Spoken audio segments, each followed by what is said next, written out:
করে আপনারা কেউ সমুদ্রের নিচে নামবেন না।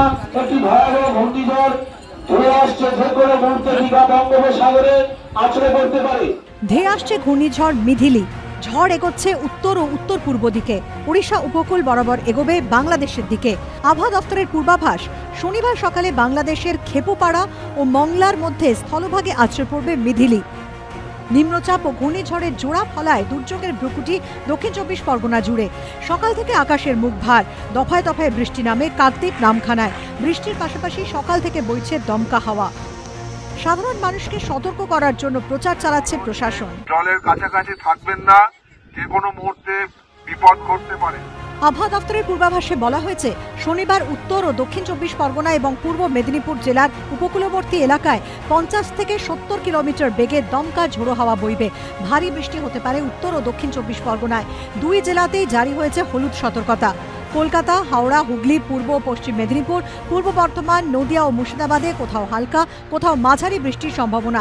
বেলা বাড়ার সঙ্গে সঙ্গে উপকূল এলাকায় বাড়বে হাওয়ার দাপট।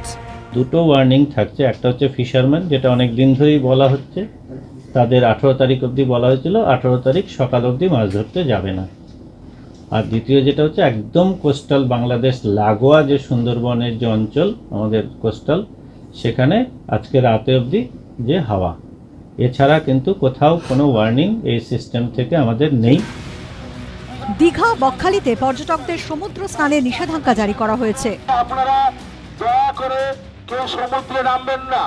যে কোনো মুহূর্তে একটি ভয়ঙ্কর ঘূর্ণিঝড় ধেয়ে আসছে, দীঘা বঙ্গোপসাগরে আছড়ে পড়তে পারে। মিথিলির একটা পূর্বাভাস রয়েছে, আর দীঘাতে তার কিরকম উপলব্ধি করছেন? উপলব্ধি একটু মনটা খারাপ হয়ে গেল। আমরা আজকে 3 দিন এসেছি, এখনো চান টান করতে পারিনি, নামতে পারিনি দীঘায়।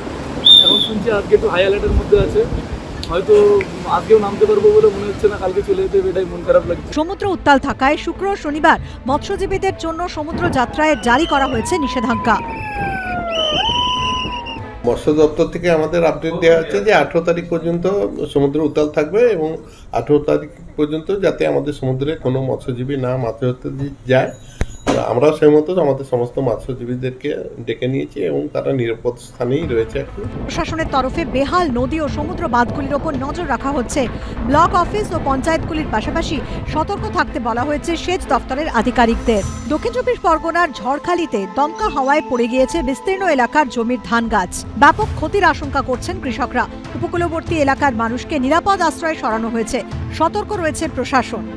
যারা নদীতে বা সমুদ্রে মাছ ধরতে যান, তারা নিরাপদ আশ্রয়ে নৌকো বেঁধে রাখবেন এবং যারা নদীতে মাছ ধরতে গেছেন তাদেরকে অনুরোধ করা যাচ্ছে তারা অবশ্যই এলাকার কাছাকাছি চলে আসবেন।